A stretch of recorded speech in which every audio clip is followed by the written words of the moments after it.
My parents allowed my sister to disable every smoke alarm, claiming noise was an act of violence. They then attempted to remain neutral after she had me arrested for trying to save them. When I asked my mom why she still believes Zoe after the fire, she looked at me and said, "You always hated the whispering. Perhaps this was your escape." I just stared at her. That was 7 weeks ago, this morning. She was standing outside my apartment, holding Zoe's medical records and crying. My sister insisted everyone whisper around her, alleging that normal voices caused her physical pain. So, my entire family lived in constant whispers, preventing us from speaking normally in our own home, terrified of hurting her.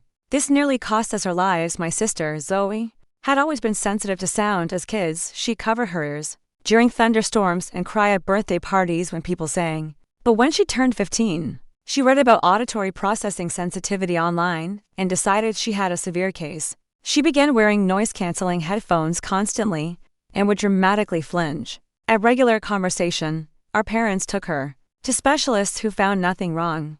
But Zoe maintained that doctors failed to grasp her unique condition. She began training us to modulate our voices around her, claiming our loud voices were harming her nervous system. We thought it was just Zoe being dramatic until she started enforcing consequences. The rules came with a laminated volume chart. Therapeutic whisper.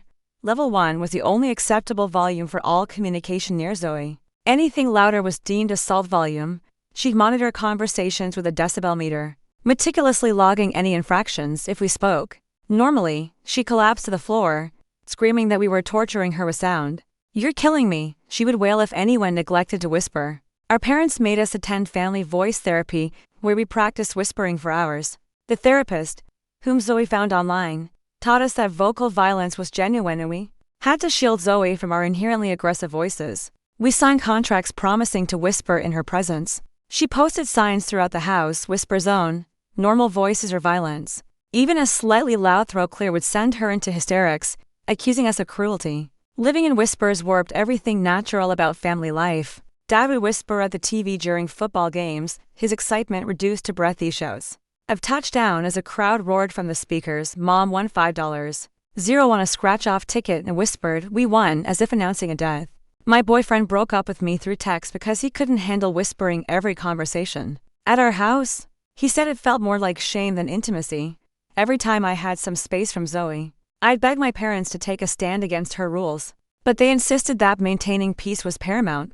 They claimed living with Zoe was good training for handling difficult people later in life. "I barely notice the whispering now," Mom would say. "You'll adjust to it as well."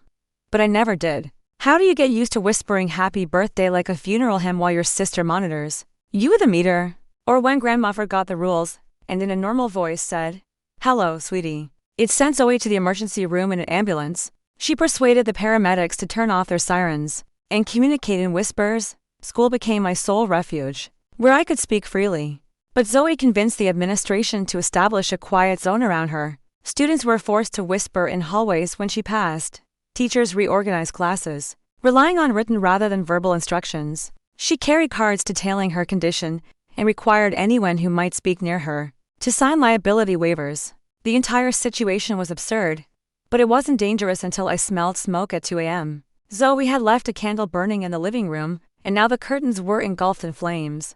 I needed to wake everyone immediately, but years of conditioning had trained me to whisper. Even during a crisis, I stood in the hallway, smoke beginning to fill the air, whispering, "Fire! There's a fire." I went to my parents' room, whispering urgently at their door. Nothing. I pushed inside and whispered directly into Mom's ear. She mumbled, then rolled over. The smoke was getting thicker. I shook Dad, whispering, "Fire, wake up." He couldn't hear me over the white noise machine Zoe required in every room. My throat burned from the smoke and the effort of whispering. I rushed to Zoe's room. Knowing any volume above a whisper would trigger chaos with no other option, I realized the smoke alarms hadn't gone off because Zoe had insisted we disable them. She claimed the sound was violence. I stood at her door, frozen, torn between years of training and the immediate need to save my family. Finally, I screamed, fire at the top of my lungs. Zoe burst from her room, not to escape, but to attack me for the assault. As smoke poured through the hallway, I shoved past her and ran to my parents, screaming for them to wake up, while Zoe collapsed to the floor in convulsions. Ignoring the fire around her, we lost half the house. The fireman later said that 2 more minutes inside would have cost us all our lives. Instead of being grateful, Zoe pressed assault charges against me. She informed the fire marshal I deliberately started the fire as a pretext to scream at her. She'd been seeking a reason to verbally assault me for years, Zoe claimed. So, she lit the fire and waited for it to spread to create her excuse. The marshal found the disabled smoke alarm suspicious, despite my explanation that Zoe was responsible. Zoe presented her recordings of every whisper violation I'd committed over the years, portraying me as someone who resented the restrictions. Fire, Zoe explained, was the only justification for violence, so she engineered it. My mother looked as if she might believe Zoe's horrific story. She tried to kill us all just to scream, Zoe declared, and Mom hesitated. I opened my mouth to defend myself, but no sound came out. Years of enforced whispering had finally robbed me of my voice entirely. The next thing I knew, I was in handcuffs, arrested for arson. The police station reeked of stale coffee and disinfectant. I sat in the interrogation room, my throat raw from smoke and years of whispering. Completely voiceless, the detective across from me tapped his pen against the metal table, awaiting answers I couldn't provide. He slid a notepad toward me. I wrote frantically, detailing Zoe's condition, the whisper rules, and the disabled smoke alarms. My hand cramped as I tried to distill years of manipulation into a few desperate paragraphs.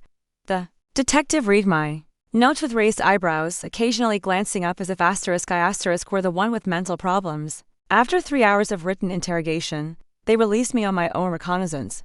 The charges weren't dropped, merely pending further investigation. My parents waited in the lobby, Mom clutching Dad's arm. Neither of them met my gaze as we walked to the car. The drive home was silent, but not the enforced whisper silence I'd grown accustomed to. This was the oppressive quiet of accusation and doubt. We pulled up to our fire-damaged house. Yellow tape still cordoned off the affected section. Zoe's car sat in the driveway inside. She'd already redecorated the undamaged living room. New Whisper Zone signs adorned every wall, larger than before. A stack of papers sat on the coffee table, printouts from online forums, discussing acoustic assault survivors and voice violence PTSD. She'd been diligently building her case. Zoe emerged from the kitchen wearing her noise-canceling headphones. Brandishing her decibel meter like a weapon, she aimed it at me, then at my parents. Monitoring even our breathing, Mom immediately lowered her voice to a whisper. Dad softly, carefully cleared his throat. I grabbed a notepad from the counter and wrote. She left the candle burning. She disabled the alarms. She's lying. Zoe read over my shoulder and laughed, a harsh sound that starkly contradicted her purported sensitivity. She whispered to our parents about trauma responses and how criminals frequently project their offenses onto victims. She found a new therapist, she claimed, one specializing in acoustic assault recovery. That night, I lay in my smoke-damaged room, trying to force sound from my throat. Nothing came. Not even a whisper. The irony wasn't lost on me. Zoe had wanted us all silent, and now I truly was. Through the thin walls, I heard her on the phone. Her voice suspiciously normal as she discussed meticulously documenting everything and building an airtight case. The next morning, I awoke to find my laptop missing, and my phone as well. Zoe stood in my doorway with Mom, explaining in theatrical whispers that the fire marshal needed to examine all our electronics for evidence she'd helpfully gathered them for the investigation. Mom nodded along, still ensnared by Zoe's influence. I spent the day at the library, using their computers for research. Zoe's online activity wasn't difficult to trace. She'd been posting in forums for months about her abusive sister, who refused to respect her medical needs. Every post appeared after I challenged the whisper rules or pleaded with our parents for normalcy. One post from 3 weeks ago chilled me. Sometimes I think something dramatic needs to happen for people to truly grasp the seriousness of acoustic violence. Perhaps if there were real consequences. I printed everything, my hands shaking. The librarian glanced at me with concern as I collected the pages. I wanted to explain, to scream the truth, but my voice remained trapped within my damaged throat. Back home, I found Zoe had installed new locks on her and my parents' doors for safety. She explained to Dad. While the investigation was ongoing, she'd given them the only keys. I was effectively locked out of 2/3 of my own home. That evening, our neighbor, Mrs. Quinn, stopped by with a casserole. She'd always been kind, bringing cookies during holidays and checking on us after storms. Zoe intercepted her at the door, whispering about the trauma of the fire and how I'd snapped under the pressure of her medical needs. Mrs. Quinn glanced past Zoe to where I stood in the hallway. I couldn't help but notice how quickly Zoe had recovered from her alleged convulsions during the fire, immediately focusing on building a case against me. It also struck me as strange that my parents weren't questioning how she managed to disable smoke alarms, install new locks, and gather evidence. all while supposedly suffering from such severe sound sensitivity that even breathing needed monitoring. I held up my notepad, desperate to communicate, but Zoe gently closed the door, explaining that I was having episodes, and it wasn't safe for visitors. I retreated to my room and found more of my belongings missing: my journal, years of photographs, even my high school yearbook. Zoe was systematically erasing evidence of who I was before her narrative took hold. On my pillow lay a new document, a family safety contract requiring me to stay 10 feet away from all family members at all times, for their protection.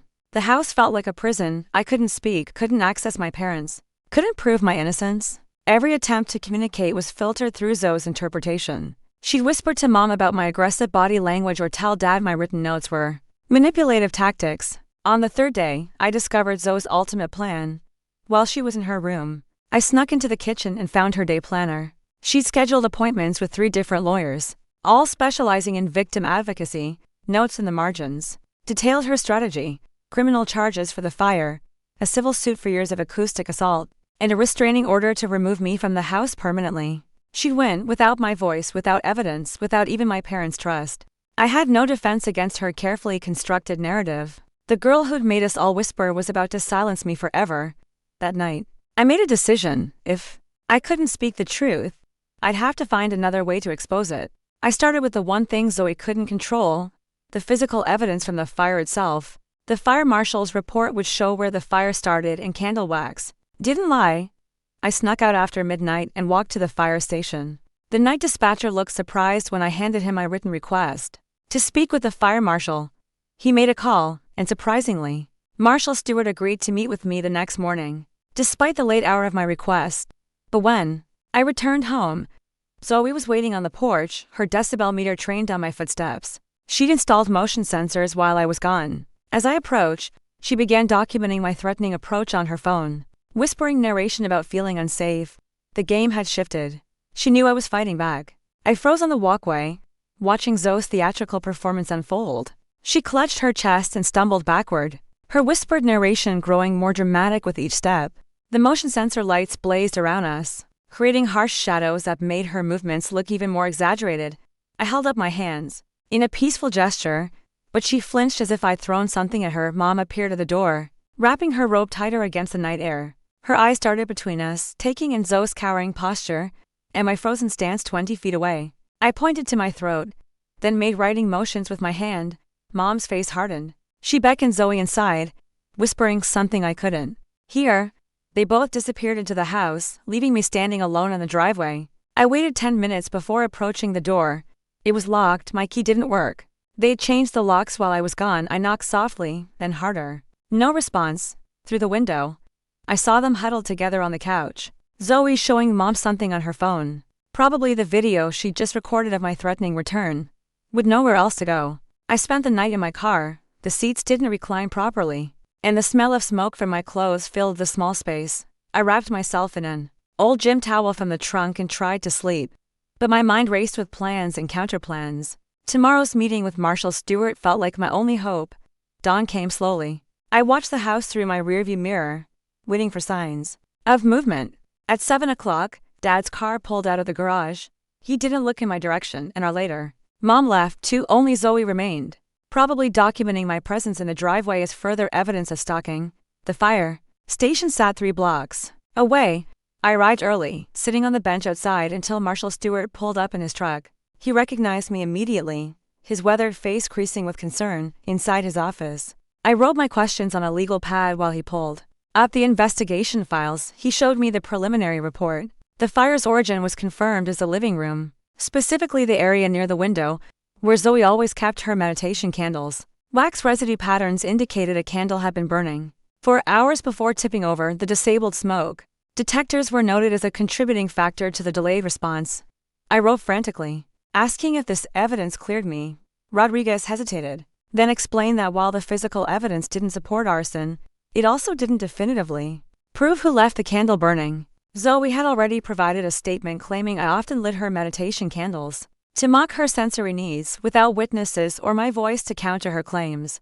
It became my word against hers. I pulled out the printed Forum Post from the library, sliding them across his desk. Rodriguez read through them, his frown deepening. He made copies promising to add them to the investigation file, but he warned me that online posts, while concerning, weren't proof of criminal intent. The investigation would continue, but he couldn't guarantee the outcome. Leaving the fire station, I felt the weight of Zoe's strategy. She'd spent years building her victim narrative, and I had days to dismantle it. Every piece of evidence I found could be twisted to support her story. Every action I took could be reframed as aggression. She turned our entire family history into a weapon against me. I returned to find my car surrounded by yellow caution tape.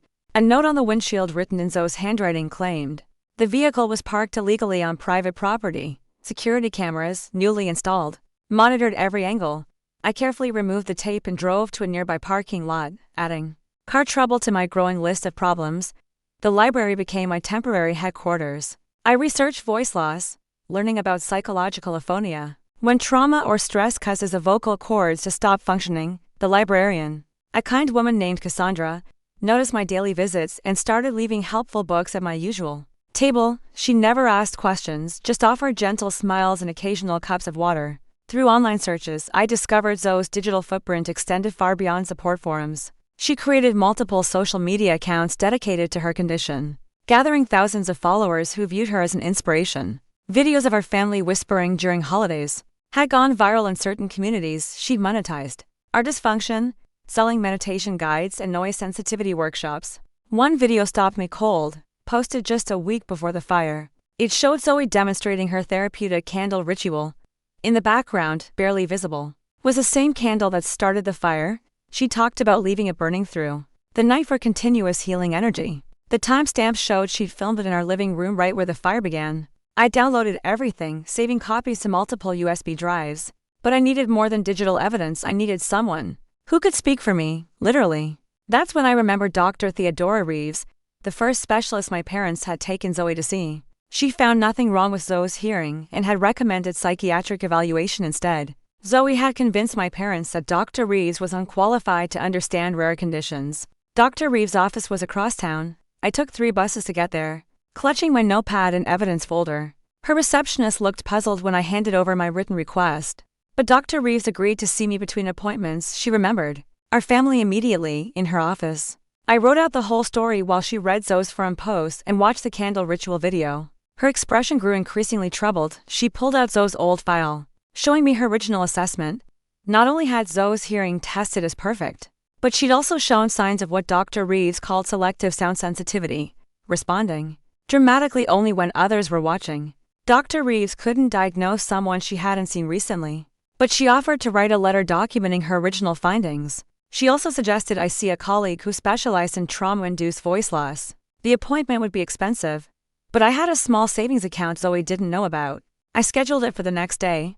Returning to the parking lot where I left my car, I found the window smashed, glass covered the seats. Nothing was stolen. This was a message. Security footage from nearby stores would mysteriously be unavailable. I was certain. I spent an hour vacuuming glass with the gas station's coin-operated vacuum, my hands shaking with frustration. That night, I parked behind a 24-hour grocery store and tried to sleep.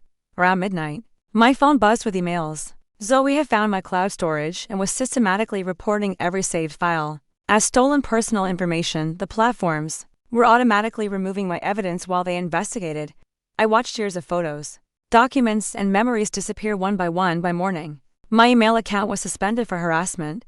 My social media profiles were flagged and frozen. Zoe had weaponized the very systems designed to protect victims, turning them against me. Without a voice to call customer service or verify my identity, I was helpless to stop the digital erasure. The voice specialist, Dr. Marcus Webb, ran multiple tests on my throat. Physically, everything appeared normal. I noted Zoe's efficiency in installing motion sensors and security cameras, almost like a tech startup gearing up for a product launch. Her commitment to this home surveillance aesthetic was undeniable. He explained that psychological aphonia often occurred after prolonged vocal stress, combined with emotional trauma.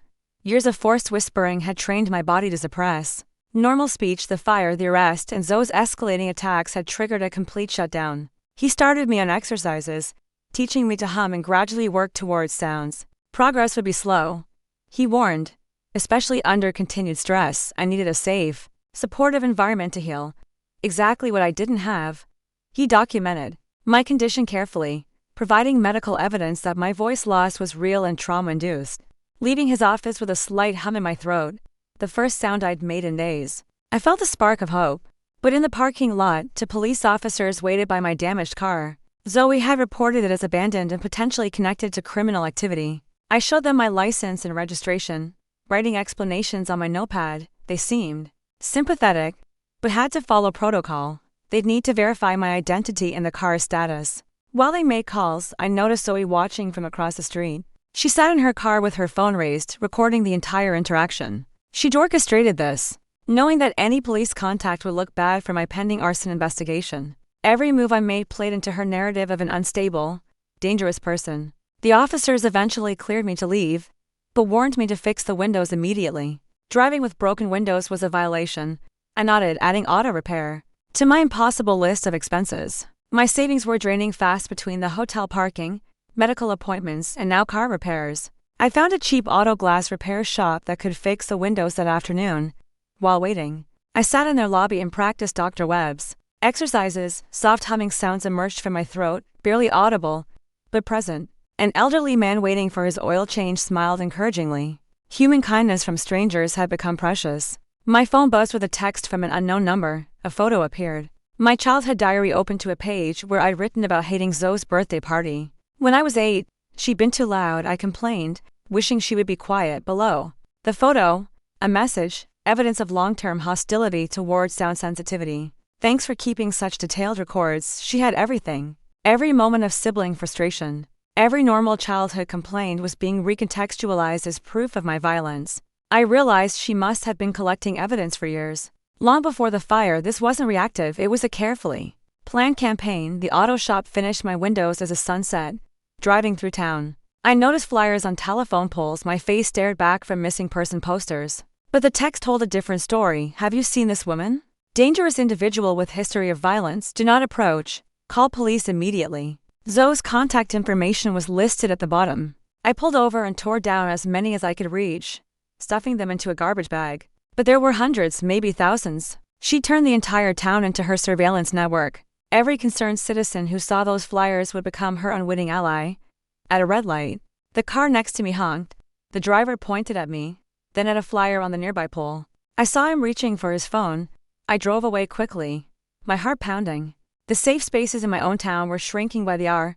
I needed allies. But everyone I knew was connected to my family, former coworkers, old friends, distant relatives. They'd all heard Zoe's version first. Her social media campaign had reached them before I could. Several had already blocked my number after receiving messages about my dangerous behavior. The grocery store parking lot no longer felt safe. Too many people, too many cameras, too many flyers. I drove to an abandoned rest stop outside town. Parking behind a defunct information booth, the isolation felt safer than civilization. I practiced my voice exercises in the dark, managing a raspy whisper that sounded like a ghost of my former self. Sleep came in fragments, interrupted by every passing car.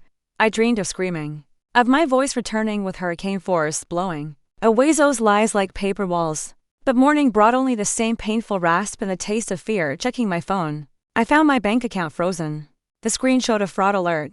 Someone had reported suspicious activity. The timing was too perfect to be coincidental. Without access to my remaining savings, I couldn't buy food, gas, or continue fighting. Zoe had found another pressure point. The bank branch opened at 9 o'clock. I arrived early, practicing what I'd write to explain my situation. Inside, the teller's expression changed when she pulled up my account. She excused herself, returning with the manager. They received multiple reports of identity theft connected to my account. The freeze would remain until the investigation concluded. I wrote frantically, trying to explain, but their professional sympathy felt hollow. They provided forms to dispute the freeze, warning it could take weeks to resolve. Weeks I didn't have. My gas tank was nearly empty, my stomach cramping from hunger. Zoe had turned bureaucracy itself into a weapon. Outside the bank, Mrs. Quinn appeared. Our former neighbor looked older, worn down by recent events. She approached cautiously, glancing around as if Zoe might materialize. When she spoke, her voice was barely above a whisper. The habit had infected her, too. She pressed something into my hand, $200 in cash and a granola bar. Before I could write my thanks, she hurried away, but her kindness cracked something inside me. Tears came for the first time since the fire, silent sobs that shook my whole body. One person still believed in my innocence. The money bought me gas and cheap food from a dollar store. I sat in my car, eating cold soup from a can, planning my next move. The evidence I gathered was strong, but reaching anyone who could help seemed impossible.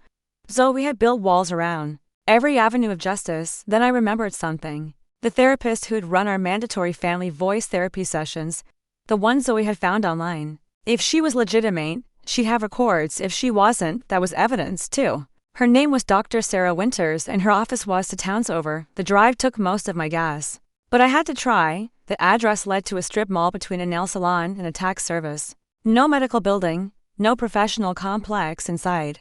The office was a single room with folding chairs and motivational posters. Dr. Winters turned out to be a life coach with an online certification in alternative family dynamics. She remembered our family immediately, launching into a whispered explanation of her therapeutic approach. I wrote questions about her qualifications, her relationship with Zoe, and whether she'd ever treated actual auditory conditions. Her answers revealed the truth. Zoe had found her through a forum for misunderstood conditions and paid her directly to support the diagnosis. I convinced her to write a statement admitting she wasn't a licensed therapist, and that Zoe had specifically sought someone who would validate her self-diagnosis. The woman seemed relieved to confess, mentioning she felt increasingly uncomfortable with the arrangement. She'd seen families destroyed by less elaborate deceptions. Driving back with the statement, I felt momentum building. Each piece of evidence weakened Zoe's narrative. But as I entered town, police lights filled my rearview mirror. I pulled over, hands visible on the steering wheel. The officer approached carefully, hand on his weapon. He'd received reports of a dangerous individual matching my description driving erratically. I hadn't been speeding or swerving, but that didn't matter. Zoe's network had spotted me. The officer asked for my license and registration, then returned to his car for an agonizingly long check. When he came back, his demeanor had changed. The system showed multiple concerns connected to my name: the arson investigation, the bank fraud alert, the missing person reports. He asked me to step out of the vehicle. I complied, moving slowly, keeping my hands visible. He performed a field sobriety test, which I passed. He searched my car, finding nothing but empty soup cans and crumpled flyers, but procedure required him to verify my current address and contact information. When I couldn't verbally confirm anything, he grew suspicious. My written explanations seemed to make things worse. Another officer arrived as backup. They discussed whether to take me in for a psychological evaluation. The missing person flyers had mentioned mental instability. My voice lost and written communication fit the profile Zoe had created. I stood by my car, watching my freedom hang by a thread. Finally, they decided to let me go with a warning, but they'd file a report adding another official document to Zoe's arsenal. As they drove away, I realized she didn't need to have me arrested again. She just needed enough documented encounters to paint a pattern of instability. Night was falling again. The rest stop felt too exposed now. The parking lots to monitored. I drove to the edge of town where old industrial buildings stood empty. Behind a closed factory, I found a spot hidden from the road. The isolation felt complete. I spent hours practicing my voice exercises, pushing through the pain. Whispers turned to hoarse words. No, stop, lies. Each word felt like a victory. Dr. Webb had said emotional breakthrough often preceded vocal recovery. My anger was becoming my strength. Morning brought new challenges. My phone battery was dying, and charging it meant risking exposure in public spaces. I needed to act before losing this last connection to evidence and allies. Zoe had been planning this for years. The childhood diary, the fake therapist she hired in advance, the way she immediately had those flyers ready. This wasn't some reaction to the fire at all. I drove to the library, hoping Cassandra would let me use an outlet despite my current status as town pariah. The library felt different. Patrons moved away when I entered. Someone had posted flyers inside despite policy against solicitation. Cassandra met my eye sadly. She'd been ordered to ask me to leave if I caused any disturbance. I wrote a quick note asking only for 5 minutes to charge my phone. She glanced around, then quietly pointed to an outlet behind the reference desk. I sat on the floor, hidden from view. While my phone slowly charged, through the shelves I heard whispers, not Zoe's enforced kind, but genuine gossip about the dangerous woman hiding in their library. My phone lit up with missed calls from an unknown number. The voicemail was from Dr. Reeves. She'd been contacted by investigators about my case and wanted to help. She found additional documentation from Zoe's teenage years that might prove relevant, but she needed to speak with me directly. I texted back explaining my voice situation and suggesting email. Her response was quick. She'd already tried email, but my accounts were all blocked or suspended. She proposed meeting in person that afternoon in a coffee shop between our towns. Neutral ground. The drive there used most of my remaining gas. I arrived early, watching through the window as Dr. Reeves entered and chose a corner table. She looked nervous, but determined. I joined her, sliding my notepad across the table. She brought Zoe's complete file, including session notes she kept despite Zoe's parents requesting their destruction. The notes detailed Zoe's admission that she could control her reactions, choosing when to appear sensitive based on who was watching. She'd even bragged about fooling her parents. More importantly, Dr. Reeves had contacted colleagues who'd seen similar cases. She compiled research on induced illness behavior. When someone creates or exaggerates symptoms for psychological gain, the parallels to Zoe's behavior were undeniable. This wasn't just evidence. It was a professional framework for understanding her manipulation. We spent an hour organizing the documentation. Dr. Reeves offered to speak with Marshall Stewart directly, providing expert testimony about Zoe's history. She also knew a lawyer who specialized in false accusation cases, someone who might take my case. Despite my current financial situation, leaving the coffee shop, I felt hope returning. But in the parking lot, Zoe waited by my car. She stood perfectly still, her phone raised, recording everything. I stopped walking, maintaining distance. She didn't speak or move, just recorded. The implied threat was clear. Approach your car, and I'll have evidence of you confronting me. I retreated to the coffee shop, watching through the window. Zoe waited another hour before finally leaving. When I returned to my car, I found new scratches along the side and a note under the windshield: "Stop harassing me, or next time I'll defend myself," written in her handwriting, designed to look like she'd left it after I'd confronted her. The game was escalating. Every move I made to defend myself became evidence of aggression in her narrative. But I couldn't stop now. Dr. Reeves' evidence was too important. I drove to Marshall Stewart's office, praying he'd still listen. His expression, when I entered, was unreadable. He'd received multiple reports about my erratic behavior around town, but he also remembered our earlier conversation and the evidence I'd shared. He agreed to review Dr. Reeves' documentation, though he warned that psychological profiles weren't typically admissible in arson investigations. I wrote furiously, explaining how the profile established pattern and motive. Zoe hadn't just left a candle burning, she'd orchestrated events to frame me. The fire gave her the ultimate victim status while eliminating her primary challenger. Rodriguez nodded slowly, pieces clicking together. He made copies of everything, then shared his own update. The investigation had uncovered something interesting. The candle that started the fire was a specific brand sold by only one local store. Security footage from that store showed Zoe purchasing dozens of identical candles over several months. Why would someone with severe sound sensitivity repeatedly visit a busy retail store? More importantly, she paid cash every time despite usually using credit cards. The pattern suggested premeditation. Rodriguez couldn't make accusations yet, but the investigation was shifting. He advised me to stay visible but avoid any contact with Zoe or my family. While he pursued these leads, I left feeling vindicated but exhausted. My gas gauge read empty. I coasted into a station on fumes. Using my last $40 to fill half the tank, the attendant recognized me from the flyers, watching suspiciously as I pumped gas. The whole town had become hostile territory. That night, parked behind the abandoned factory, I practiced speaking with new determination. Words came easier now, rough and painful, but audible. "My name is." I croaked to the empty darkness. "My sister is lying." Each sentence felt like reclaiming stolen ground. My phone buzzed with a message from the lawyer Dr. Reeves had mentioned. Theodore Blackwood specialized in defamation and false accusation cases. He'd reviewed my situation and wanted to meet. His office was 3 towns away, but he'd waived the consultation fee given the circumstances. The next morning, I dressed in my least smoke-damaged clothes and drove to his office. Theodore was younger than I'd expected, with kind eyes and a patient manner. He listened as I whispered my story, occasionally asking for clarification. My voice lasted 20 minutes before fading back to silence. He'd seen similar cases, family members weaponizing systems designed to protect real victims. The key was documenting the pattern of manipulation while avoiding any actions that could be twisted against me. He offered to take my case on contingency, believing we had strong grounds for both criminal defense and civil action.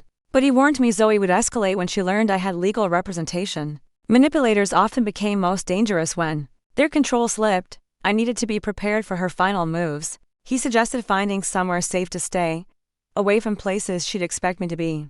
I thought of the abandoned factory, my car, the rest stops. None were truly safe. But I had nowhere else to go.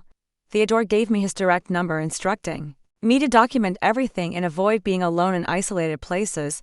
The irony wasn't lost on me. Isolation was all I had left. Returning to town, I noticed unusual activity. Police cars clustered near the library. An ambulance pulled away as I passed. My phone rang. Theodore's number. His voice was urgent. Zoe had escalated dramatically. She'd staged a collapse at the library, claiming I'd been stalking her. Their witnesses saw her fall, convulsing after supposedly seeing me through the window. The problem: I'd been in Theodore's office an hour away with timestamp security footage proving my alibi. Zoe had miscalculated, not knowing about my legal appointment. Her performance had been for nothing. But the damage was done. The town believed I'd driven her to a breakdown.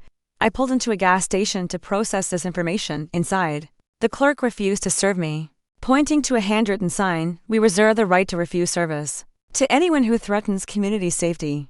Zoe's campaign had turned me into a complete pariah. My phone battery was dying again. No library, no coffee shops, no public spaces would welcome me. I sat in my car, watching the gauge drop toward empty, feeling the walls close in. But something had shifted in me. The voice exercises had broken more than just physical silence.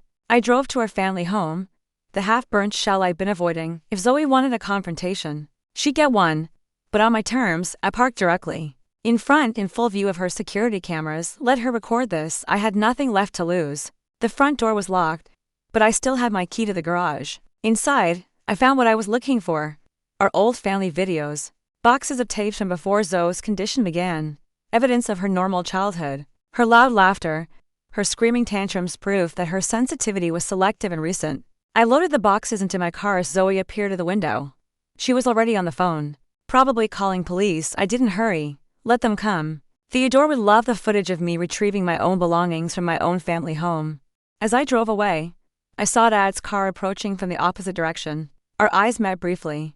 His face looked haggard, aged by the conflict tearing our family apart. For a moment, I thought he might stop, but he continued past, choosing the easier path. As always, the factory parking lot had become my base of operations. I spread the videos across my back seat, organizing them by date. Each tape was a weapon against Zoe's mythology. Birthday parties where she shrieked with joy. Christmas mornings filled with her excited chatter. Years of normal volume before her sudden sensitivity. My phone rang. Marshall Stewart, his voice, was carefully neutral as he informed me that Zoe had filed additional charges, theft this time, for taking the family videos. But he reviewed security footage from the library incident. The timestamp confirmed I couldn't have been there. He was beginning to see the pattern. He suggested I bring the videos to the station immediately. They could be logged as evidence before Zoe claimed I'd doctored them. I agreed, grateful for an official who still dealt in facts rather than hysteria. The truth was slowly emerging from beneath those carefully constructed lies. At the station, Rodriguez watched several videos with growing amazement. Teenage Zoe hosting loud sleepovers. I couldn't help but note the irony of Zoe's library collapse occurring precisely while I was seeking legal help. It was like scheduling a surprise party for a guest of honor who was out of town. All that dramatic fainting, a complete waste of theatrics. Zoe singing karaoke at full volume. Zoe screaming at a concert just months before her diagnosis. The contrast with her current persona was undeniable. He made official copies, noting the chain of custody. Then he shared news that changed everything. The state fire inspector had reviewed the case. The specific pattern of wax residue indicated the candle had been deliberately tipped. Someone had pushed it over, ensuring it would catch the curtains. The investigation was now focused on who had access and motive. Zoe's behavior post-fire had raised red flags. Her immediate accusations prepared documentation. An escalating campaign suggested consciousness of guilt. Rodriguez couldn't make promises, but the tide was turning. I left the station feeling lighter despite my exhaustion. In my car, I practiced speaking again. My voice was stronger now, sustained by righteous anger. I recorded myself on my phone, describing events in case I lost my voice again, evidence of my truth in my own words. The factory lot felt less like exile now, and more like a strategic position. I had lawyers, investigators, and growing evidence on my side. Zoe had overplayed her hand, over-reliant on years of successful manipulation. Her empire of lies was cracking. That night, I slept deeply for the first time since the fire. No dreams of smoke or whispers, just peaceful darkness and the knowledge that tomorrow would bring new battles. I was finally equipped to fight. The girl who'd stolen my voice had awakened something stronger. Morning arrived with unexpected visitors. Mom and Dad's car pulled into the factory lot. They sat for several minutes before Dad finally emerged. He approached slowly, hands visible, like he was afraid I might run or attack. Zoe's poison had infected even this moment. He handed me an envelope without speaking. Inside, a check for $5,000 and a note in Mom's handwriting for a fresh start somewhere else. They wanted me gone, easier to exile one daughter than confront the other's lies. I felt the paper crumble in my fist. Dad saw my face and stepped back. But I didn't scream or rage. Instead, I spoke in my new rough voice. Watch the videos, all of them. Then decide who you're really protecting. He flinched at the sound. So different from my old voice. Scarred by years of whispering and weeks of silence, he returned to the car without taking the check back. They drove away, leaving me with their conscience money and the bitter taste of abandonment. But I wouldn't run. Zoe had taken enough from me. She wouldn't take my home, too. I cashed the check immediately, knowing they might stop payment once they realized I wasn't leaving. The money would fund my fight gas, food, and whatever else I needed to see this through. Their guilt had given me resources just when Zoe thought she'd stripped them all away. Theodore called with updates. He'd filed motions to preserve evidence and prevent Zoe from accessing my remaining accounts. The civil case was building strength. He'd also connected with Dr. Webb about my voice recovery, documenting the medical impact of years of forced whispering. But Zoe wasn't idle that afternoon. Flyers appeared with a new message: dangerous woman offering money for silence. She learned about the check and twisted it into evidence of my guilt, according to her narrative. I was trying to buy off witnesses to my crimes. Every gift became a weapon in her hands. I drove through town collecting the flyers, no longer caring who saw me. Let them stare. Let them whisper, real whispers, not Zoe's enforced kind. My voice grew stronger with each hour of use, speaking truth, even to empty air. Was healing the damage she'd inflicted. At a red light, Mrs. Quinn appeared at my passenger window. She slipped inside quickly, glancing around nervously. Her words tumbled out in a rush. She'd been recording Zoe for weeks. Her security camera caught Zoe speaking normally, when alone, laughing at full volume on phone calls, even singing in the backyard. She handed me a USB drive with shaking hands. She'd been too afraid to come forward earlier, but watching my exile had stirred her conscience. The evidence was time-stamped and clear. Zoe's performance only existed when she had an audience. Alone, she was perfectly normal. I hugged Mrs. Quinn, feeling tears on both our faces. One ally had become 2, then 3, now 4. The truth was building its own momentum. It also made me wonder what first sparked Mrs. Quinn's suspicion enough to record Zoe for weeks. There was a calculated aspect to her quiet evidence gathering while still appearing to be fooled. A depth beyond simple neighborly concern. She promised to speak with investigators when needed, though she feared Zoe's retaliation. We all did. That evening, I sat in Theodore's office reviewing Mrs. Quinn's footage. The evidence was damning. Zoe hosting loud video calls with her online followers, coaching them on voice violence tactics, planning sessions where she strategized escalation, even practicing her collapse performances in the mirror. Theodore's expression grew grim as we watched. This went beyond false accusations. Zoe had built a movement around her lies, teaching others to weaponize fake conditions against their families. The scope was staggering. How many homes had she infected with enforced silence? We worked late into the night building our case. Theodore suggested reaching out to Zoe's online followers, finding others who'd grown suspicious. If she taught them manipulation, some might have recognized it and pulled away. Their testimonies could establish a pattern of deliberate deception. But first, we needed to protect Mrs. Quinn. Theodore drafted a protective order, ensuring Zoe couldn't retaliate against our witness. The legal system moved slowly, but each filed document built a wall between truth and lies. Zoe's weapons were turning into shields for her victims. I slept in my car outside Theodore's office, feeling safer near legal protection than in familiar spaces. My dreams were changing. Instead of smoke and silence, I dreamed of speaking to crowds, telling our story, warning others about the subtle tyranny of manufactured illness. Dawn brought Marshal Stewart's call. The investigation had taken a decisive turn. They'd found the receipt for the specific candle that started the fire. Zoe had purchased it hours before the blaze along with accelerant adjacent materials. Combined with the tipped candle evidence, it painted a picture of premeditation. He couldn't arrest her yet. The evidence was circumstantial. But the arson charges against me were being dropped. The official letter would come within days. I was no longer a suspect, but a witness. The hunter had become the hunted, and Zoe didn't know it yet. I celebrated with breakfast at a truck stop outside town, where no one knew my face. The coffee tasted like freedom. My voice, though still rough, carried across the counter as I ordered.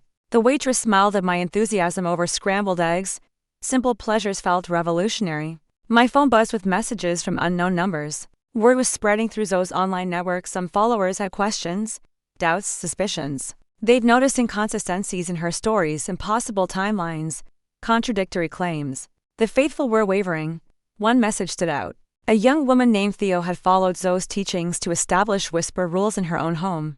But watching Zoe's escalation against me had opened her eyes. She'd realized the manipulation, the control, the destruction of normal family life. She wanted to help expose the truth.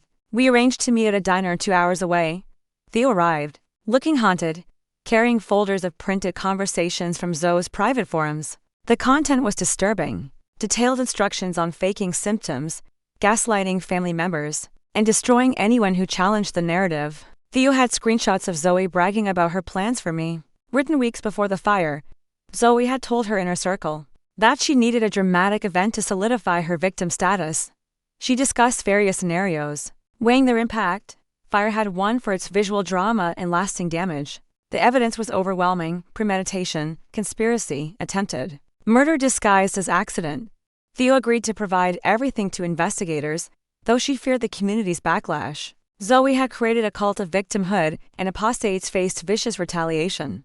I spent the drive back practicing my fully returned voice, singing along to the radio. Months of silence had ended. The songs felt like prayers of gratitude. Every note proved Zoe's failure. She tried to steal my voice forever, but only managed to make it stronger. Theodore's office had become war room and sanctuary combined. We organized evidence, planned strategy, prepared for Zoe's next move. She'd learn about the drop charges soon. Her reaction would be swift and vicious. We had to be ready. The call came that evening. Dad's voice shook as he described Zoe's response to the news. She destroyed her room, screaming about injustice and conspiracy. Then she'd gone silent, locking herself away with her computer. The calm after her storm felt more ominous than the rage. I wanted to feel sympathy for my parents, but their enablement had nearly killed us all. They'd chosen comfortable lies over difficult truth for so long. That reality itself had become their enemy. Now they were trapped with the monster they'd helped create. That night, the factory lot felt too exposed. I drove to Theodore's house, accepting his offer of a guest room. For the first time in weeks, I slept in a real bed, doors locked against. More than just weather, safety felt foreign. But welcome morning brought the storm we'd expected. Zoe had posted a manifesto online claiming a vast conspiracy against voice violence victims. She named me, Theodore, Dr. Reeves, and Mrs. Quinn as perpetrators of systematic abuse. Her followers mobilized, flooding our phones and emails with threats. But something has shifted in the digital tide. For every rapid supporter, the skeptics emerged. Theo had shared her evidence in counter forums, and the truth was spreading like antibodies through Zoe's infected network. The cult was fracturing. From within, Theodore filed immediate restraining orders. While Marshal Stewart investigated the threats, the legal system groaned into motion. Slow but inexorable. Each form filed, each statement given, each piece of evidence submitted built our fortress of truth against Zoe's assault.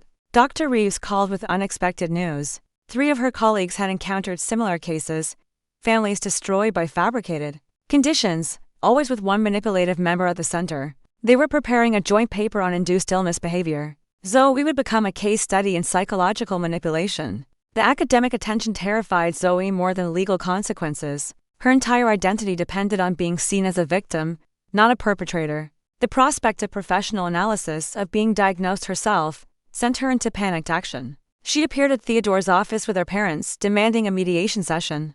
Theodore refused to see her without law enforcement present. She erupted in the waiting room, her performance reaching new heights. But the receptionist simply called security, unmoved by theatrical collapses. I watched from Theodore's office window as security escorted her out. Mom and Dad followed, looking broken. They'd lived so long in Zoe's manufactured reality that actual reality felt like assault. Their daughter was a stranger, and they couldn't admit which one. That afternoon, we received word that Zoe had been hospitalized for exhaustion. The admission was voluntary, but the timing was strategic. Hospital stays generated sympathy and complicated legal proceedings, even facing exposure. She was crafting new narratives of victimhood, but the investigation continued regardless. Marshal Stewart had connected with law enforcement in neighboring towns. Similar complaints had surfaced, families reporting extortion through fake medical conditions, always traced back to Zoe's online communities. The pattern was too consistent to ignore. Theodore suggested a press conference, not to attack Zoe, But to warn other families, the story had implications beyond our personal drama. How many homes operated under enforced whisper rules? How many siblings had been exiled for refusing to comply? The public deserved to know. I hesitated. Go in public meant reliving trauma, facing scrutiny, inviting judgment. But silence had nearly killed me once. I wouldn't let fear steal my voice again. We scheduled the conference for the following week, giving time to prepare and protect witnesses. The hospital called that evening. Zoe had listed me as her emergency contact despite everything. The nurse sounded confused as she explained that Zoe was asking for me, claiming she wanted to reconcile. It was obviously a trap, but curiosity pulled at me. Theodore advised against going, but I needed to see her to understand what drove someone to such elaborate cruelty. With Marshall Stewart as escort and Theodore on standby, I entered the hospital. The building smelled of disinfectant and despair. Zoe's room was private, paid for by our parents' guild. She lay in bed looking smaller. Then I remembered, without her props, the meter, the headphones, the signs, she seemed almost normal, almost human. Then she opened her eyes and smiled. The conversation was brief, conducted in normal voices that felt strange after years of whispering. She admitted nothing but implied everything. The fire had been necessary, she explained, to show the danger of voice violence. My sacrifice would help countless others understand the seriousness of her condition. She genuinely believed her own mythology. The lies had become truth in her mind, justified by the greater good of her cause. She wasn't apologizing, she was recruiting, even facing destruction. She thought she could convert me to her crusade. I left without giving her the satisfaction of anger or tears. In the hallway, Marshall Stewart shook his head. He'd seen enough. The investigation would continue. Charges would likely follow. But Zoe would always believe herself the hero of her story. The next days blurred together in preparation.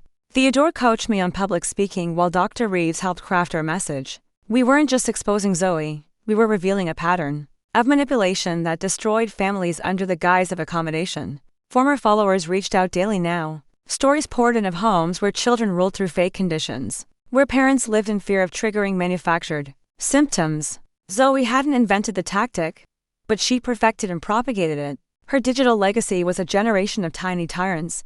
The night before the press conference, I couldn't sleep. In Theodore's guest room, I practiced my statement until the words felt carved into my throat. Tomorrow, I would speak not in whispers, but in clarion tones. The truth would ring out after years of enforced silence. Mom called as dawn broke. Her voice sounded different, clearer, more present. She'd watched the videos finally. All of them. The evidence had broken 3 years of denial. She wanted to support me at the conference, to admit their failure, to choose truth over comfortable lies. I told her it was too late for easy redemption. But if she truly wanted to help, she could speak to other parents trapped in similar situations, share how manipulation had warped their judgment, help others recognize the signs before reaching our point of destruction. The conference room filled with reporters, investigators, and families who'd recognized their own stories and leaked details. I stood at the podium, throat tight with emotion, but voice steady. The microphone felt like vindication. I began with the night of the fire, working backward 3 years of whispered tyranny. The room hung on every word as I detailed the slow erosion of normal life, the gradual acceptance of insanity, how love became leverage and accommodation became imprisonment. Dr. Reeves followed with clinical analysis. Theodore presented legal frameworks. Theo spoke about her journey from follower to whistleblower.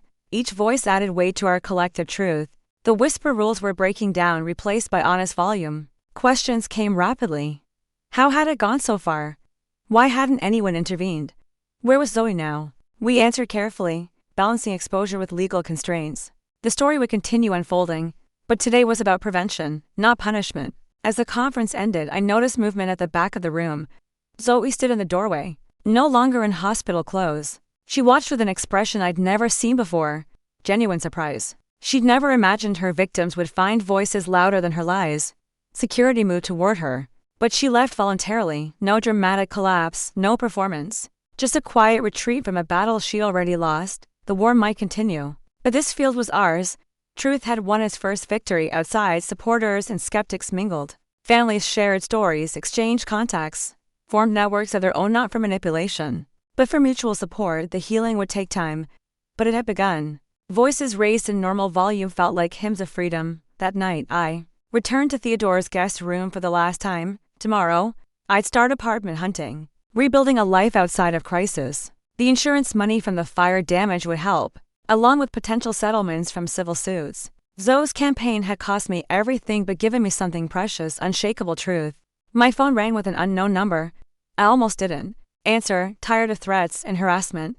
But something made me pick up. A young voice, nervous but determined, asked if I was a woman from the news. Her sister was making her whole family crawl because walking vibrations hurt her spine. I gave her Theodore's number and Dr. Reed's contact, told her she wasn't crazy, wasn't cruel for doubting. That love didn't mean accepting lies and family didn't require self-destructs. That her voice mattered at any volume she chose to use it. After hanging up, I sat in the darkness, feeling the weight and wonder of survival. Zoe had tried to silence me forever, but instead had created an advocate. Every family saved from whisper rules would be testimony to truth's ultimate power over manipulation. The factory lot looked different when I drove past the next morning. No longer exile territory, but the place where I'd found my voice in solitude, where I'd chosen fight over flight, where Zoe's victim had transformed into her opposition. I had one last stop before moving forward. The half-burned house still stood, yellow tape fading in the sun. Inside, workers had begun renovation. The fire damage would be repaired, the structure restored, but the whisper signs were gone, thrown away with other debris. Dad stood in what used to be the living room, directing contractors. He saw me and paused, searching for words at normal volume. We talked briefly about insurance, repairs, practical matters. Neither mentioned Zoe. Hospitalized again after the press conference. As I left, he called out in a voice still learning its natural level. He was proud of me, of my courage, of my refusal to let lies become law. The words felt strange between us, but honest. Maybe some bridges could be rebuilt alongside houses. The apartment I'd found was small but bright, with windows that opened wide and no rules about sound. I unpacked my few belongings, including the USB drives of evidence and a new journal for writing without fear. The blank pages promised stories told in truth. That evening, Theodore called with updates. The investigation was expanding. Zoe faced potential charges for false reporting, fraud, and reckless endangerment. Her online empire was crumbling as platforms banned communities, promoting fake medical conditions for manipulation. But more importantly, families were healing. Parents were reclaiming authority. Siblings were reuniting. Homes were filling with normal sounds of life. The whisper rules were ending one household at a time. Our story had given others permission to speak. I made dinner in my new kitchen, humming while I cooked.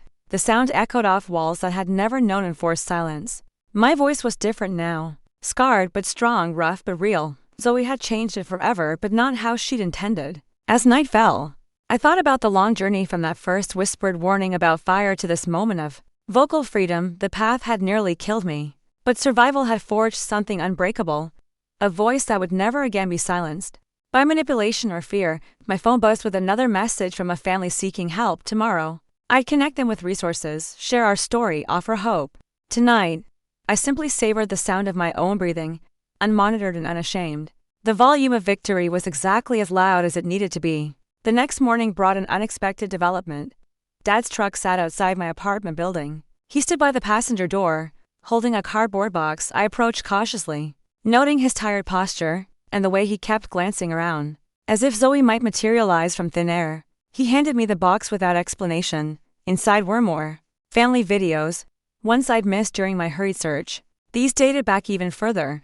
Zoe as a toddler screaming gleefully on playground swings, shouting nursery rhymes at maximum volume, evidence that predated any possible claim of sensitivity by over a decade. Dad pointed to a specific tape labeled Zoe's 8th birthday. His gesture suggested I watch it immediately. Then he returned to his truck and drove away, leaving me with questions and growing curiosity about what that particular video might contain. Back in my apartment, I loaded the tape into an old VCR I'd bought from a thrift store. The footage showed Zoe's princess-themed party, complete with a hired entertainer who led the children in loud singing games. But what caught my attention happened in the background. Mom filming while Zoe whispered instructions to her friends about pretending to cry when the music played. Even at 8, she'd been orchestrating performances. The other children looked confused but complied, creating a bizarre scene of mass weeping during Happy Birthday. Mom's voice on the recording expressed concern, but Zoe quickly switched to delighted laughter when she got the reaction she wanted. I made digital copies immediately, adding them to my growing archive. Theodore needed to see this pattern of manipulation stretching back decades. But first, I had another visitor to handle. Mrs. Quinn stood at my door, looking frantic. She thrust a manila envelope into my hands. Inside were printed emails between Zoe and someone named Patricia Kellerman. The messages detailed plans to Expand the Whisper movement into a formal organization, complete with membership fees and certification programs for voice violence counselors. The scope of Zoe's ambition stunned me. She'd been planning to monetize her manipulation on a massive scale, turning family dysfunction into a business model. Mrs. Quinn had intercepted the emails when they had been mistakenly delivered to her address, so we had used a fake mailing address 1 digit off from Mrs. Quinn's. I spent the afternoon organizing this new evidence with Theodore. He immediately recognized the legal implications: fraud, conspiracy to commit fraud, and potential racketeering charges if Zoe had actually launched her scheme. The investigation was expanding beyond our family drama into criminal enterprise territory. Marshal Stewart called with his own update. The state fire inspector's final report was complete. Beyond confirming the deliberately tipped candle, they'd found something else: accelerant residue on the curtains. Not enough to prove arson definitively, but enough to show someone had prepared for a more dramatic fire than what actually occurred. Rodriguez asked me to come to the station. He had security footage from the night of the fire that he wanted me to review. The prospect of seeing that night again made my stomach clench. But I agreed. Truth required facing even the worst moments. At the station, Rodriguez led me to a small viewing room. The footage came from a traffic camera that partially captured our street. The timestamp showed 11:47 p.m., about 2 hours before I'd smelled smoke. A figure matching Zoe's build could be seen entering the house through the front door. The next clip jumped to 1:58 a.m. The same figure exited, walked to the end of the driveway, then returned to the house. Rodriguez explained this matched the timeline of when the candle would have been tipped. She'd left, ensuring she had an alibi, then returned to create the crisis. But the most damning evidence came from Zoe herself. Rodriguez showed me her original statement to police, then a second statement given a week later. The details had changed significantly: times, locations, even the color of her pajamas. She'd been refining her story, not realizing her earlier version was already on record. I left the station with copies of everything, my mind racing with implications. Zoe had planned the fire, prepared for it, executed it, then tried to frame me for it. The girl who claimed whispers were violence had committed actual violence against her own family. That evening, Theodore called an emergency meeting. He'd been contacted by Patricia Kellerman, the woman from Zoe's emails. She was real, and she was terrified. She believed in Zoe's condition initially, even investing money in the planned organization. But irregularities in Zoe's stories had made her suspicious. Patricia had hired a private investigator before cutting ties with Zoe. The investigator's report revealed Zoe's extensive history of manipulation, including 3 previous families she befriended and convinced to adopt whisper rules. Each family had eventually expelled her when her demands became too extreme. We met Patricia at Theodore's office. She brought bankers' boxes full of documentation, contracts Zoe had drawn up, promotional materials for the fake organization, even architectural plans for a silent healing center that would have cost millions to build. The depth of Zoe's delusions became clear. She genuinely believed she could build an empire on enforced silence, turning her manufactured condition into a movement that would sweep the nation. The fire had been meant to launch her into the spotlight as the ultimate victim. Patricia agreed to testify if needed. She lost $30,000 to Zoe's schemes, money she borrowed against her retirement. Her story added financial fraud to Zoe's growing list of potential charges. The girl who'd made us whisper had been planning to make thousands. Pay for the privilege. As we organized evidence late into the night, my phone rang. Mom's number, but Dad's voice. He spoke carefully, formally, as if reading from notes. Zoe had checked herself out of the hospital and disappeared. She'd taken Mom's car and cleaned out their emergency cash fund. Security footage from their bank showed Zoe withdrawing the maximum ATM limit while wearing a surgical mask and sunglasses. She left a note claiming she was seeking treatment at a specialized facility, but the number she provided was disconnected. Theodore immediately contacted Rodriguez. A missing person report would complicate the investigation, but Zoe's flight suggested consciousness of guilt. Road alerts were issued for Mom's car. The net was closing and Zoe knew it. I couldn't sleep that night, wondering where Zoe had gone. Theodore insisted I stay at his house for safety. A cornered manipulator was unpredictable, but part of me hoped she'd simply disappear, start fresh somewhere else. Prison wouldn't cure what was wrong. With her, morning brought chaos. Zoe hadn't fled. She doubled down. A new website had appeared overnight. The Silence Truth. My sister tried to kill me. The site featured edited versions of our family videos, security footage from public cameras, and a donation button for her recovery fund. The narrative she constructed was masterful in its distortion. Every piece of evidence against her had been reframed as proof of persecution. The fire became my attempt to silence her permanently. Her flight from the hospital became escape from family violence. The investigation became systematic oppression. Theodore worked frantically to get the site taken down, while I watched donations pour in from strangers moved by Zoe's fabricated plight. She'd found a new audience, one that didn't know our history. The internet's appetite for victim narratives was feeding her delusions. But Zoe had made a crucial mistake. The website's domain registration used Mom's credit card fraud across state lines. The donation processing went through an account she'd opened using Patricia's stolen identity. Federal crimes were piling up faster than she could invent explanations. Rodriguez arrived at Theodore's house with news. They tracked Mom's car to a motel 2 towns over. Local police were maintaining surveillance while warrants were prepared. The game was nearly over, but Zoe still had moves to make that afternoon. She made them. A live stream appeared on her website. Zoe in the motel room surrounded by her familiar props. She spoke in whispers to the camera, claiming she was broadcasting her final message before her family silenced her forever. The performance was compelling. She produced documents, some real, some fabricated, painting herself as a lifelong victim of family abuse. She showed burn scars on her arm, claiming I'd injured her during previous confrontations. The scars looked fresh, self-inflicted. Thousands watched as she escalated her narrative. She claimed her parents had paid doctors to misdiagnose her, that I'd stalked her for years. Jealous of her sensitivity, it made me wonder how many other investors might have been out there ensnared by Zoe's fake healing center plans. And as I watched the motel live stream with her fresh, self-inflicted scars, it was clear Zoe was fabricating evidence in real time for thousands to witness. That the fire had been my third attempt on her life, each lie built on the previous one, creating an alternate reality that existed only in her mind. Theodore contacted the platform, but takedown requests took time. Meanwhile, Zoe's audience grew. Comments poured in, offering support, money, even shelter. She found her tribe. People who wanted to believe in persecution narratives more than they wanted truth. The stream continued for hours. Zoe demonstrated her symptoms, collapsing dramatically when a siren passed outside. She showed her decibel meter readings, claiming the motel's air conditioner was causing nerve damage. She presented her laminated volume charts as evidence of medical necessity. But fatigue was setting in. Her performance became repetitive. Desperate, she started contradicting earlier claims, mixing up dates and details. The comment section began to shift as viewers noticed inconsistencies. Questions replaced sympathy. Doubt crept in. Rodriguez texted updates. The warrants were ready. Officers were in position. They were waiting for the stream to end, not wanting to create a spectacle that Zoe could leverage. But she seemed prepared to broadcast indefinitely, sustained by attention and delusion. Then Mom appeared in the stream's background. She'd driven Dad's truck to the motel. Slipping past police who were watching for her car, she approached Zoe slowly, hands visible, face calm.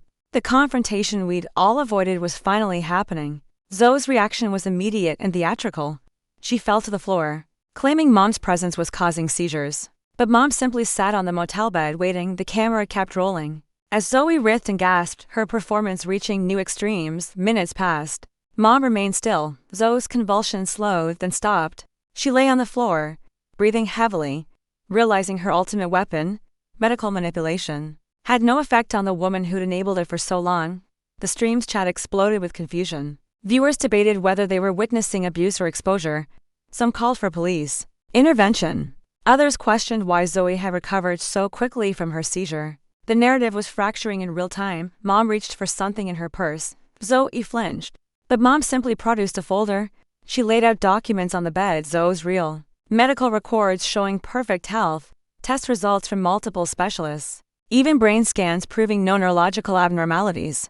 Zoe scrambled for the camera, trying to end the stream, but Mom was faster, holding the documents up for viewers to see. The chat scrolled too fast to read as thousands processed the revelation.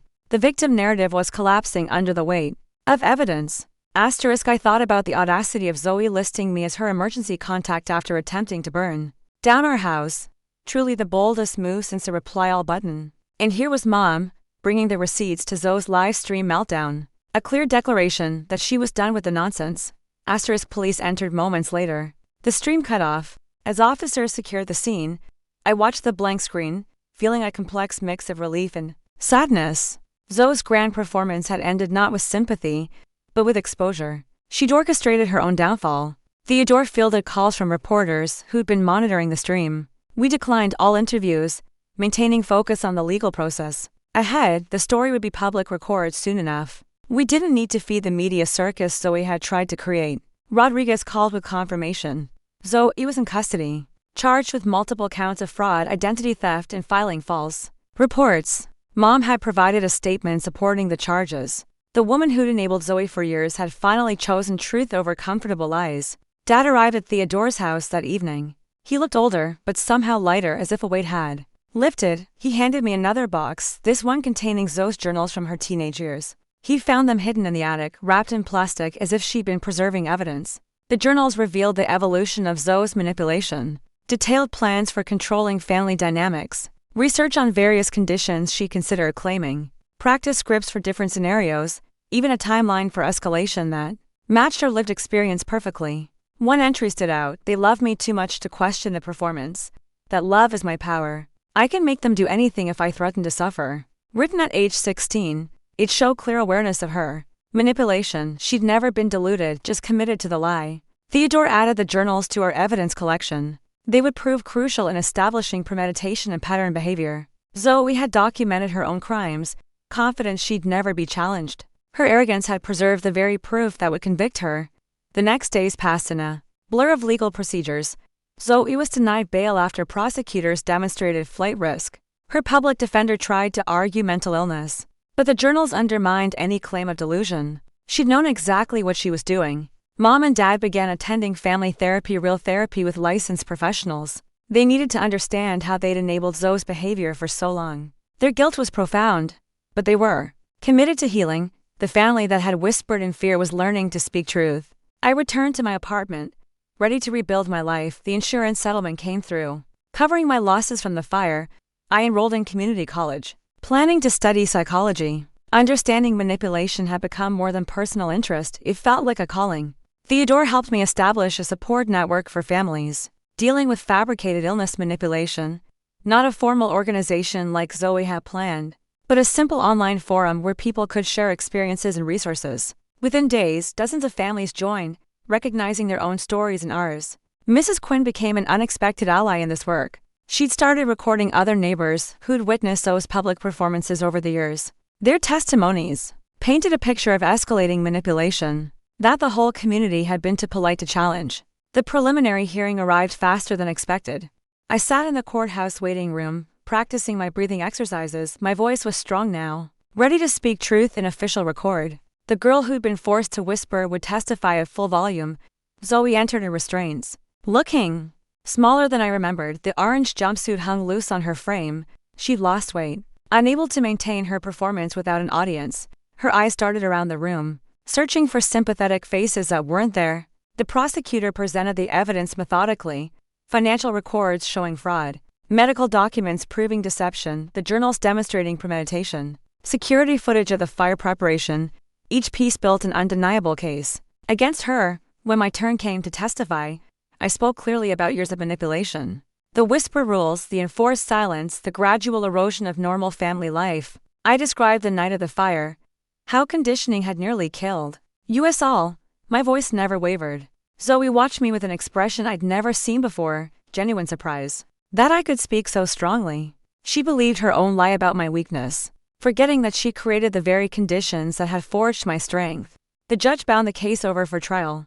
Zoe would face justice for her crimes. As court officers led her away, she turned back once, her mouth moved in what might have been words, but no sound emerged. The girl who'd weaponized whispers had lost her voice to truth. Outside the courthouse, our family gathered. Mom and Dad stood together, but apart from me, respecting the boundaries I'd established. We weren't ready for reconciliation yet, but we were moving toward it. Healing would take time, but it had begun. Theodore congratulated me on my testimony. He'd taken the case pro bono, believing in the importance of exposing manipulation tactics. Other lawyers had reached out, wanting to learn from our experience. Zoe's case was becoming a cautionary tale in legal circles. I drove home alone, windows down, radio playing at normal volume. The city sounds that had once felt forbidden now seemed like freedom. Every honk, shout, and siren reminded me that I'd reclaimed my right to exist at full volume. That evening, I hosted a small gathering in my apartment. Mrs. Quinn, Theodore, Dr. Reeves, and a few others who'd supported my fight for truth. We talked and laughed at normal volume, celebrating the simple joy of unrestricted conversation. As the night wound down, I stood on my small balcony, looking out at the city lights. Somewhere out there, other families were trapped in silence, controlled by manufactured conditions and emotional manipulation. But our story was spreading, giving them permission to question, to doubt, to speak. My phone buzzed with a message from an unknown number, another family seeking help, another home where someone had weaponized fake illness for control. I saved the number, planning to call them tomorrow. Tonight was for rest and reflection. The journey from whispered victim to vocal advocate had nearly killed me, but survival had transformed me into something Zoe never anticipated, a voice for others trapped in manufactured silence. Her greatest weapon had become my greatest strength. I thought about Zoe in her cell, surrounded by voices she couldn't control or silence. The irony was perfect. She'd spent years making us whisper, and now she was trapped in a place where volume was constant and uncontrolled. Her sensitivity would be tested by reality. The next morning brought final tasks. I packed up the evidence files, preparing to return them to Theodore's office. The investigation was complete, the truth documented and preserved. But I kept copies of certain items, reminders of how far manipulation could go when enabled by love and fear. At the bank, I closed the account my parents had set up for my exile. The money would go toward my education instead. The teller recognized me from the news coverage of the hearing, offering a sympathetic smile. I was becoming known not as a victim, but as a survivor. The apartment felt different now, less like a refuge and more like a home. I hung pictures on the walls, including one family photo from before Zoe's performance began. We looked happy, normal, unaware of the storm approaching. But even storms could pass. My voice had returned fully, carrying strength born from struggle. When I spoke now, people listened, not because they had to, but because truth resonated in every word. The whisper rules were broken forever, replaced by the power of honest volume. That night, I sat at my desk and began writing our story in detail, not for publication or profit, but for the families who would needed a roadmap for recognizing manipulation, resisting control, and reclaiming voice. Zoe had tried to build an empire on silence. Instead, she created a foundation for truth. The work would continue. More families would reach out. More stories would emerge. More voices would rise from enforced whispers to empowered speech. The girl who'd made us all whisper had unknowingly launched a movement, just not the one she'd intended.